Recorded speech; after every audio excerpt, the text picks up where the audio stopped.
Hi, Kristen. How are you today? I'm good. How are you? Doing really well. Thanks for a few minutes of your time. Yes, of course. Thanks for asking me. Absolutely. To get us started, can you share a little bit about your role at Sage? Yeah, so my name is Kristin Jeffcoat, and I lead a global training operation for our Sage Intacct product. We help our customers, partners, and colleagues thrive with our product by training them how to use Sage Intacct. And I currently live in Oahu, Hawaii. I've been with Sage for a little over 8 years. Very cool. And can you chat a little bit about maybe your leadership style and what has shaped that? Yeah, absolutely. So my leadership style is one that's rooted in collaboration and transparency. I look at myself as kind of like a chief visionary officer for my team, where my role is to set the vision, determine outcomes and initiatives for the team, and then communicate that out on how we're doing against those initiatives. I really rely on my team to kind of determine the how they achieve those outcomes, where I determine what they are. And how I do that is I typically gather input from key stakeholders and from my team members as they're closest to the day-to-day of what business decisions need to be made in delivering those solutions and closest to the problem that they're trying to solve. I also like to engage our team members and by remaining open to new ideas and experimentation while granting them the freedom to drive solutions. That's great. And on that subject of leadership, what are some key traits that either you possess or think that others should possess in order to be a really successful leader? I think in order to be a very successful leader, you have to determine what things are essential for your role and non-essential for your role. I think that a leader cannot be effective if they're too busy with the day-to-day and don't know how to delegate things that are outside of what their realm is. And if they're not able to multiply themselves in others to own initiatives that they're driving. So I think there's a few things you do to be successful at this. One, I'm very passionate about responsible delegation. One of my favorite leadership authors, John Maxwell, says a leader knows the way, shows the way, and goes the way. And I truly believe just throwing something over the fence does not ensure success for anybody, but digging into the weeds and understanding what you're trying to do and coaching them to be successful at owning those initiatives. I also think you have to be a strong communicator. That can look different for everybody, but there's no such thing, in my opinion, as over communicating to your team as a leader.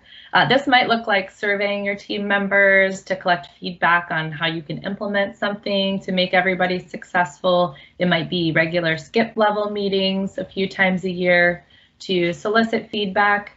And then the other thing I want to say is it's not enough to just ask for feedback. You have to do something with it so your team trusts you enough to provide feedback in the future. And so that is one way you can communicate with your team and gain trust. I also think being decisive and confident, and that comes with rolling your sleeves up, doing the work, doing your due diligence as a leader to make sure that the initiatives that you're driving towards and you're assuming are the right ones. And so making sure you're in constant communication on what the company initiatives are versus what your initiatives and how they snap into that overall company vision is so important to help guide and direct your team on the right path. I'm also very passionate about being a servant leader. And so what that looks like to me is removing roadblocks for my team. If you look at our org chart, I'm at the bottom and they're all above because they are the ones that are driving the results and they're producing for us and they are collaborating with each other to help us scale globally. And so, treating them with respect and help pulling them up, not pushing down, is something that I've been very passionate about in interacting with my team. That's great. And you chatted a little bit, Jess, you mentioned overcoming obstacles and removing roadblocks. Can you chat a little bit about any challenges that you experienced either through your career at Sage or even prior to that, and how did you overcome it? Yeah, absolutely. I will say my biggest challenge was moving from a individual contributor role to, amongst my peers on the same team that I'm currently on, to the leader of the team. Not with the way that the team perceived me. There were no obstacles in that, but it was a mental shift that I had to make from being a doer to being a driver of initiatives, vision, strategy. So it's a totally different mindset that you really have to, as a leader, invest in yourself and take the time to learn, because an organization is only as good as its leader. And so I want to be the best version of that for my team so that we can grow together. I will say, as an individual contributor, like, I was very focused on how I could put a project plan together in my sleep and execute against it. But as a leader, you have to take your hands out of that and enable others to be able to do that successfully, and identify the strengths of people and where projects should sit, you know, how that translates to their career development and growth and things like that. And my role is now to drive outcomes, drive those initiatives, and move us forward from an organization perspective. Creating alignment and clarity while helping others focus on that was definitely a challenge, but now I look at it as a growth opportunity with incredible impact and reward, because I'm able to multiply myself so much more. Definitely. And you talked about the importance of really leading your team and being a support system for them. And how do you make sure that when you're doing this, because as we all know, customers are so important to Sage. So how do you make sure that your team specifically is always working from a very customer-centric framework? Yeah, so I think it's important to, of course, start with the customer and what they want, but how do we identify what they need to learn successfully? So I'm coming at this from a training organization perspective. How do we get the right content to the right people at the right time? What are customers telling us? Well, what I started to do recently was solicit customers that are taking a lot of our training classes and saying, okay, would you care to be part of a panel or a Q&A session in front of my team?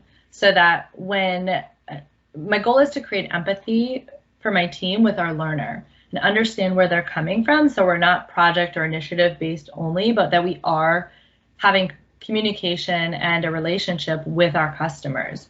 So we did this last month, and we had 4 customers come on the panel and explain to us some of the roadblocks and challenges that they are working on when it comes to training and learning our product. And it was encouraging because we are working on a lot of those initiatives this year to remove those roadblocks. And so one of the customers appreciated it so much that he was like, I'm taking this to our leadership team. We should be doing this with our customers that we serve, and just hearing directly from them. So I'm going to try to take, you know, our all hands meetings and things like that, and continue our relationship with those customers and asking them questions so that my team can hear and pivot to, you know, servicing the needs of them. Yeah. That's great. I love that tangible, very real life example. That's fantastic. Thank you. And just to sum it all up, I know that we've talked a lot about, you know, leadership and how that's really been shaped throughout, you know, your career over the years. But at the end of the day, what type of impact do you hope to have in your role?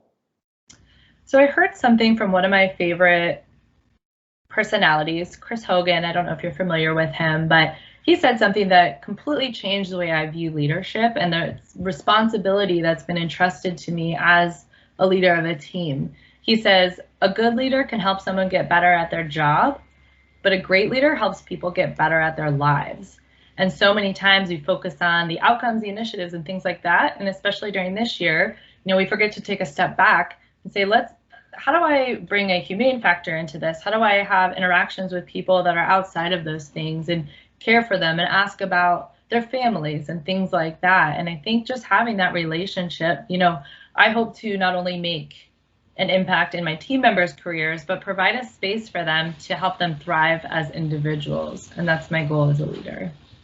I love it. Thank you so much for sharing that advice. And I'm sure that you will continue to be enormously impactful in this role. Thank you so much. It was great to chat with you. Have a good day. You too. Bye. Bye.